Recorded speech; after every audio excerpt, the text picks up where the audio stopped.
So, a little video about equilibria, hopefully. A lot of reactions that we know, A and B will react and collide and will turn into C and D. And even if C and D collide with each other, they won't turn back into A and B. It's not reversible. However, in some reactions, you can get the situation where if C and D collide with each other, they will turn back into A and B. So you can have a reversible reaction and it can go in both directions. And in this case, we get an equilibrium set up. So one of the features of an equilibrium is that I could start with A and B and they can react to make C and D, but equally I could start with C and D and they would collide with each other and make A and B. So I can reach my equilibrium from both directions.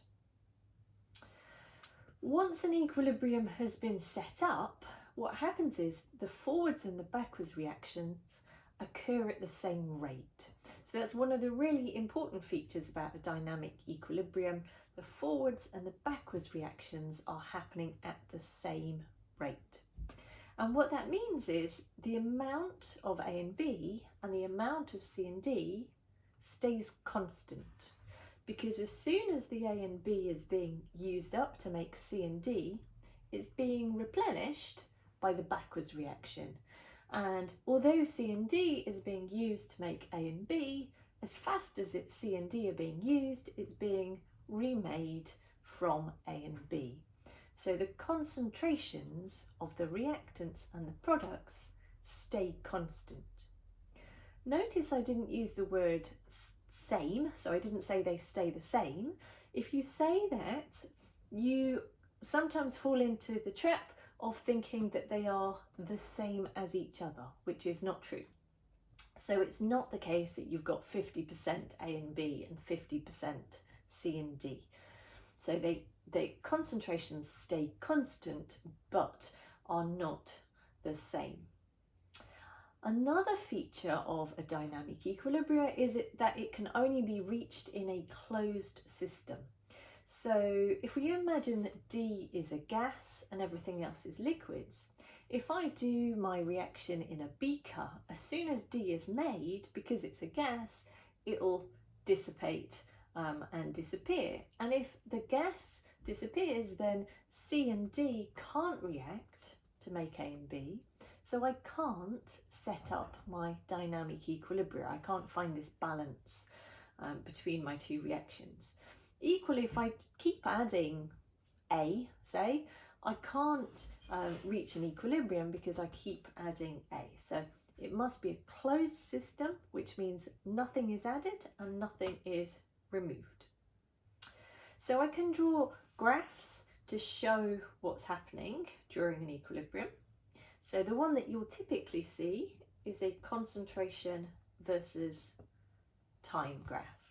So if I start with A and B, I start with a lot of those, and then as they use up, the amount of A and B will go downwards. So that's A and B. And initially I start with no C and D, so I start down here, but then I'm going to make some, and then the amount levels off. So the equilibrium is actually reached at this point here. So at this point, we can notice a couple of things. So my lines stay level and both of them are level. Now, on a concentration versus time graph, the gradient tells us the rate. So initially I have a steep gradient because my rate is quick, because collisions are more likely because I've got a higher concentration of A and B at the beginning. Then my rate starts to slow, like in a normal reaction. And so here my gradient, the slope, is constant. So I've got a flat line, which means my rate is constant. And you can see that the rate for both of them is the same for the forwards reaction and for the backwards reaction. because I've reached equilibrium. So both the rates are the same, which we can see from their gradients. You can also see that the concentration of A and B and the concentration of C and D are constant because those lines are level and they're not changing. And we can see in this instance that at equilibrium, the concentration of A and B is higher than the concentration of C and D. So I say that my position of equilibrium is towards the reactants. So that simply means at equilibrium, I have more A and B than I do C and D. That's not always the case. So I could have the situation where my position of equilibrium lies more towards the products. And if that happens, we get this situation. So I start with the A and B, they get used up and go to their constant level when I'm at equilibrium. And I make C and D and they go to their constant level. And so when my lines level out, that's when I'm at equilibrium. And you can see that the rates, i.e. the gradients, are constant and the amounts are constant, but this time my position of equilibrium is towards the products, so it's towards C and D. Now remember, at this level we like to put numbers on things, so rather than just saying the position of equilibrium is more towards the reactants or more towards the products, we like to put numbers on it. And what the number that tells us the position of equilibrium is called the equilibrium constant, and it's given the symbol Kc. So it's a capital K and then a small subscript c. It's called the equilibrium constant. That's actually misnamed. It changes with temperature. But other than that, for a single reaction, the value of Kc will always be the same. So as long as the temperature is the same, each reaction has its own Kc value. So Kc is worked out by doing products over reactants. So it's the ratio of the amount of products to the amount of reactants. So if I do a real life situation, let's look at the Haber process, which is the most commonly studied equilibrium at school, so you might have come across it then. So that's the equilibrium to make ammonia, and I make it from nitrogen gas and hydrogen gas. So then we need to balance this. So Kc is the product, and if I had more than one product, I would multiply them together. So the square brackets, remember, mean concentration of in moles per decimeter cubed. And you take the concentration and you raise it to the power. So this is raised to the power of, raise it to the power of the coefficient. So this is raised to the power of 2 because the coefficient is 2.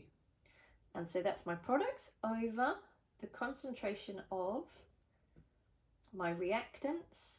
And again, I use my coefficients and then I multiply them together. So that is what we call the Kc expression. And later on we work out how to find these numbers, that find the actual concentrations, so I can put those into my expression and come up with a number for Kc. So if we think about what Kc tells us, imagine that I have more products than I do reactants. So I might have a value of 10 for my products and only a value of 2 for my reactants. So if that's the case, 10 divided by 2 is 5. However, I might have more reactants than I do products. So if that's the case, I might have a value of just 2 for my products, but 10 for my reactants. So in that case, I end up with a small value for Kc. So you can do this in the exam to work it out, or you can just remember what Kc tells us. So if I have a large Kc, so if Kc is bigger than 1, my position of equilibrium is towards the products. So I'm lazy and always shorten position of equilibrium to POE. if Kc is small, so if it's smaller than 1, my position of equilibrium is towards my reactants. So at equilibrium, I've got more reactants than I have products. And the Kc values have a really wide range. So you can have really, really small ones, so like times 10 to the -4 type values, and you can have really large ones, so in the kind of hundreds or thousands. So don't be alarmed if you're working at Kc and you see very different numbers. Okay, so that tells us about the position of equilibrium. As I said, we'll come back to that. But you might think, what changes the position of equilibrium? Okay, and we'll look at that because we like to tinker. And so, for example, in this reaction, this is the Haber process, which is a really important industrial reaction. We're generally trying to make the ammonia. So often we might think in industry, how can I change my conditions to make sure that I'm making the most ammonia possible? So to make sure that my position of equilibrium is towards the ammonia and not towards my reactants. So I can change 4 things. I can change my concentration of my chemicals. I can change the pressure if I've got gases. I can change the temperature, and I can use a catalyst. Okay, and there's a really important principle to learn and be able to apply, and that's called Le Chatelier's principle. Le Chatelier's principle tells us anything we do to a system at equilibrium, the position of equilibrium will change to undo that. So essentially whatever we do, the position of equilibrium will shift to try and reverse. So let's look first of all at concentration. So if I increase the concentration, let's say I'm going to increase the concentration of NH3. So I add some NH3. My position of equilibrium is going to shift to undo that. And the way that I can undo having more ammonia is if I use it up.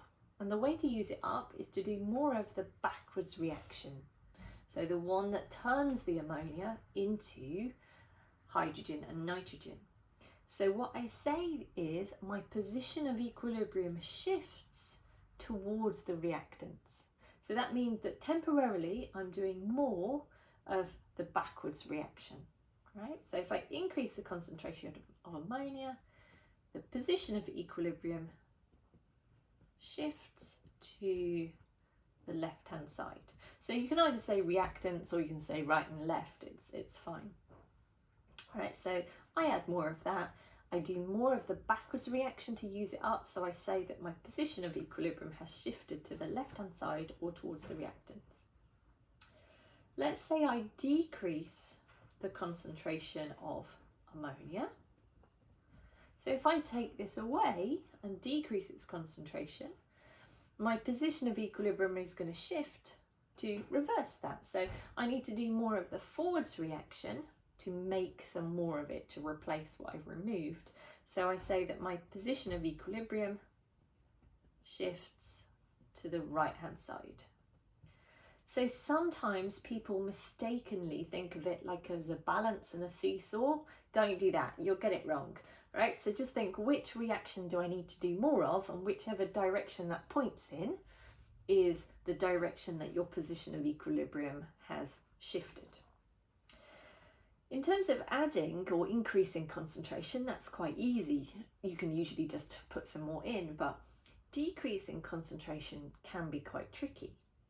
You can decrease physically. So for example, if this was a liquid, and this was a gas, and I wanted to decrease the concentration of this, I'd just take my lid off, the gas would escape and my liquids would stay. Or if this was a solid, perhaps I could fish it out. Or actually what they do here is they put the whole system under pressure and ammonia becomes a liquid, but these two stay as gases. And then if this is a liquid, they just have a tap at the bottom of the container and remove the liquid. So you can sometimes physically remove the chemical. Sometimes that's quite difficult, so what you do instead is chemically remove the chemical, as it were. So in that case, if I do a different equilibria, so if I have this as my equilibrium, you can see that one of the chemicals is H+. Now hopefully you recognise H+ as an acid. So if I add an alkali, which contains hydroxide ions, OH-, so if I add an alkali, the hydroxide ions will react with the hydrogen ions to make water. So therefore, effectively, you're removing the hydrogen ions.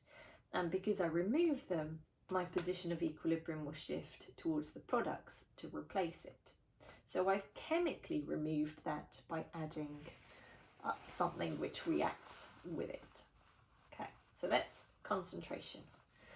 So if we look at pressure next, so this is only relevant if you've got gases. So notice that in this particular instance, in my reactant side, I've got 4 moles of gas. So if I add up my coefficients, so here I've got 4 moles of gas, and on my product side, I've got 2 moles of gas. So 4 moles of gas exerts more pressure than 2 moles of gas, because there are more particles hitting the sides of the containers, which is what pressure is. So if I, for example, increase the pressure of my system at equilibrium, so remember when I'm making these changes, it's not at equilibrium anymore, and it has to adjust to find a new equilibrium. So if I increase the pressure, my position of equilibrium is going to shift to undo that. And so the way that it can do that is shifting towards the side where we've only got 2 moles of gas, because 2 moles of gas exerts less pressure than 4 moles of gas. So if I increase pressure, my position of equilibrium shifts to the side with fewer moles of gas. And the last bit's important. If you don't put of gas, you won't get the mark, because if this was a solid, it wouldn't make a difference. So it's the fact that there are fewer moles of gas. And I'm going to be lazy and just put vice versa. So if I had decreased the pressure, my position of equilibrium would shift towards the side with more moles of gas, which in this case is to the left. So obviously it depends on your individual equilibrium reactions. And if you have the same number of moles of gas on both sides and you change the pressure, nothing happens. So with regards to changing the pressure, what would normally happen is you've got a container and you've got your gas particles in it, because, for example, in this case, everything's a gas, so you've got your gas particles in it. If you want to change the pressure, normally you would change the volume. So if I increase the pressure, the way to do that would be to decrease my volume. So that's gases. Right, temperature is the next one then, so let's have a look at that one. So like I said, remember when I'm making these changes, my system is not at equilibrium, I'm altering it. It needs to find a new equilibrium. So in terms of temperature, you will always be given, if they ask you about temperature, an enthalpy value, okay? And it's either going to be negative or positive. So remember, negative is exothermic, positive is endothermic. So the value they give you is always for the forwards reaction. So forwards, this is negative, which is endothermic, which means backwards, remember when we did our Hess cycles, it must be endothermic by the same amount. When we do an exothermic reaction, the temperature that we measure goes up. And when we do an endothermic reaction, the temperature that we measure goes down. So if I'm changing temperature, if I decrease temperature, my position of equilibrium wants to shift to undo what I have done. Okay, and so if I've decreased the temperature, the way to increase it is to do more of the exothermic reaction. Look, so my position of equilibrium will shift in the exothermic direction. So here, that's to the products, but sometimes it might be to the reactants. It depends on the equilibrium. If I increase my temperature, my position of equilibrium will always shift in the endothermic direction, because that's the direction that's going to make it colder. So here, if I increase the temperature, I need to do more of the endothermic direction, which is towards the reactants. So I say my position of equilibrium has shifted towards the left-hand side, or towards the reactants. And remember, if I change my temperature, I'm going to change my value of Kc. It's the only thing that does change Kc. So in this case, if I decrease the temperature, my position of equilibrium shifted in the exothermic directions, which was towards the products in this case. So if I'm shifting my position of equilibrium towards the products, Kc would get bigger. If I increase the temperature, I'm shifting towards the reactants, and in this particular case, Kc would get smaller. Okay, so changing temperature changes the Kc value. The other thing that they often ask you about temperatures, how it would affect the rate. So remember, not only would I change my position of equilibrium, I would change the rate. So if I increase the temperature, my rate will increase. If I decrease the temperature, my rate will decrease, and that often causes a problem. So for example, in this reaction, it's exothermic forwards. So to make more ammonia, I need to set my conditions to a cold temperature, which will shift my position of equilibrium towards the products. The problem with having a cold temperature is that my rate is very slow. So actually they usually make a compromise somewhere along the line. Okay, the last thing that I could do is add a catalyst. A catalyst has no effect on the position of equilibrium or on the value of Kc. It doesn't change the yield of reactants or products or anything like that. All that happens is you reach equilibrium faster. Okay, and the reason it doesn't change your position of equilibrium is that you increase the rate of both reactions equally. So always remember that when you're talking about an equilibrium reaction, there are two reactions occurring. That's a bit of a pet hate of mine, because we'll have an equilibrium and people will write things like the rate or the reaction gets faster. And it's like, yeah, but you've got two reactions, so remember that. So both reactions increase their rate equally. And just quickly, I'll try and show you why, because this very occasionally has come up. And we have to draw, let me try and draw it fairly straight, an enthalpy level diagram. So remember, enthalpy versus reaction progress. So I've said it's exothermic forwards. So I start up here with hydrogen and nitrogen, and down here I end up with the ammonia. And so my forwards path, let me get a different colour, is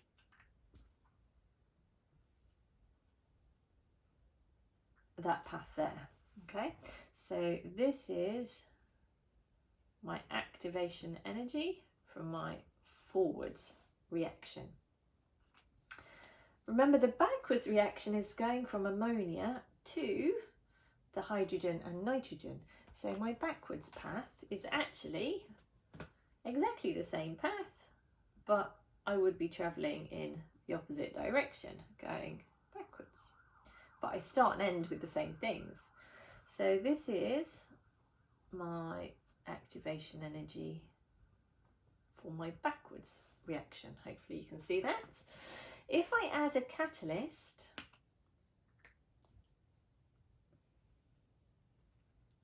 my hump becomes lower, and it becomes lower by roughly this much. And so my activation energy forwards is now from this line to the top of that red line. So that's now my catalyzed activation energy for the forwards reaction. And this is now my catalyzed activation energy for the backwards reaction. And hopefully you can see that both activation energies have changed by the same amount, which is why the catalyst doesn't affect my position of equilibrium. So hopefully that's useful to you and you can answer some questions.